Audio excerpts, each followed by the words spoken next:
Saudara-saudariku, 6 September tahun 1944, saat kita masih berjuang dengan darah, keringat, air mata, diwakili dengan merah dan putih itu yang kelak akan menenun bendera yang membawa sekian makna perjuangan yang kita hormati sampai dengan kini, yang tentu seluruh perjuangan itu diwakili oleh orang-orang hebat, orang tua kita yang sangat luar biasa, yang sampai sekarang kita sertakan dalam doa-doa terbaik kita. Dalam momentum itu terdapat seorang sosok besar, 6 September 1944, langsung dari Jerman dengan menggunakan satu wasilah radio berbahasa Arab. Beliau adalah seorang mufti dari Palestina, mufti dari Yerusalem, bernama Syekh Muhammad Amin Al-Husaini, yang dengan sangat luar biasa lantangnya, semangatnya, memberikan dukungan yang sangat mutlak dan sangat kuat terhadap kemerdekaan negara kesatuan Republik Indonesia secara de facto. Dukungan yang disiarkan melalui radio Jerman berbahasa Arab inilah yang kemudian menyebar di dunia Arab, yang melahirkan dukungan-dukungan baru yang sangat kuat, bahkan bukan sekedar dukungan moral ataupun intelektual, tapi juga ada materi-materi yang juga disuguhkan dari mulai Palestina sampai ke Mesir dan beberapa negara-negara Arab yang menyusul kemudian. Alhamdulillah atas berkat rahmat Allah Subhanahu wa Ta'ala, dengan perjuangan para orang tua kita, dengan doa mereka, dengan tenaga mereka, darah, keringat, air mata mereka, terwujudlah kemerdekaan Indonesia itu di hari Jumat yang kita ketahui dengan tanggal 17 Agustus tahun 1945,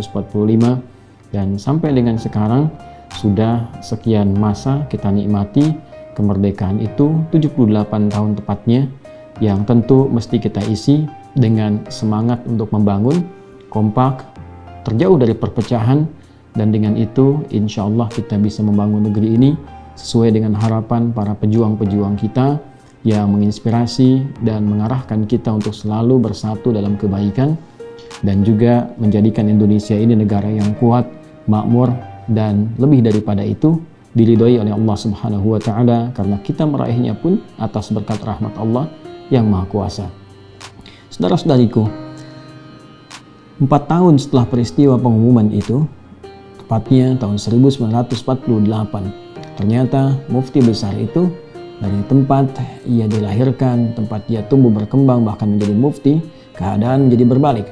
Saat 6 September 1944 ia dengan lantang menyuarakan kemerdekaan Indonesia, maka 4 tahun kemudian ternyata negeri tempat ia terlahir, negara yang eksis dalam kehidupannya,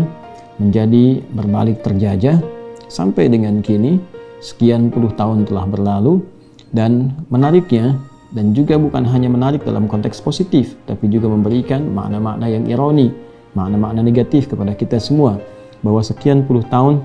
ini semua terjadi, dari mulai pembunuhan, dari mulai pelecehan, penodaan, sampai ke situs-situs suci. Rasa-rasanya mata-mata dunia sampai dengan kini jarang sekali tertuju dengan objektif, memberitakan dengan sesungguhnya, bahkan menjadi narasi-narasi yang berputar terbalik sehingga memberikan opini yang berbeda, khususnya pada generasi masa kini yang tidak membaca dengan teliti perjalanan sejarah, yang tidak mengetahui eksistensi dari penjajahan dan sebagainya. Sedangkan kita, alhamdulillah, atas berkat rahmat Allah yang Maha Kuasa, kita diberikan sosok-sosok orang tua kita yang sangat cerdas. Selain berjuang dengan fisik mereka, mereka juga berjuang dengan spiritual dan intelektual mereka, sehingga mampu merumuskan dasar-dasar bernegara, undang-undang dasar kita, yang di situ pun kita diminta berperan aktif untuk bisa menyuarakan bukan hanya sekedar suara lokal kita, tapi kita diminta menjadi bagian dari masyarakat global yang mengkampanyekan pembebasan, mengkampanyekan kesetaraan, kebaikan, dan anti penjajahan. Karena itulah kita dapati dalam undang-undang kita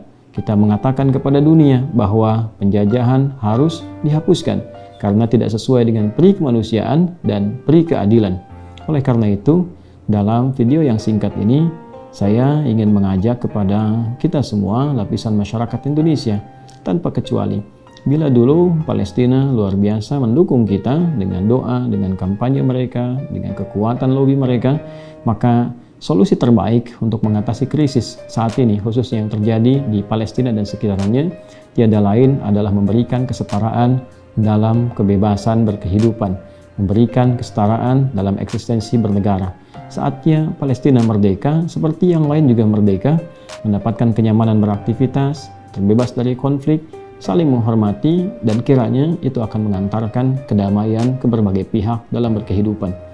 Oleh karena itu, mari kita sama-sama menebarkan kedamaian di muka bumi ini, kebahagiaan untuk semua,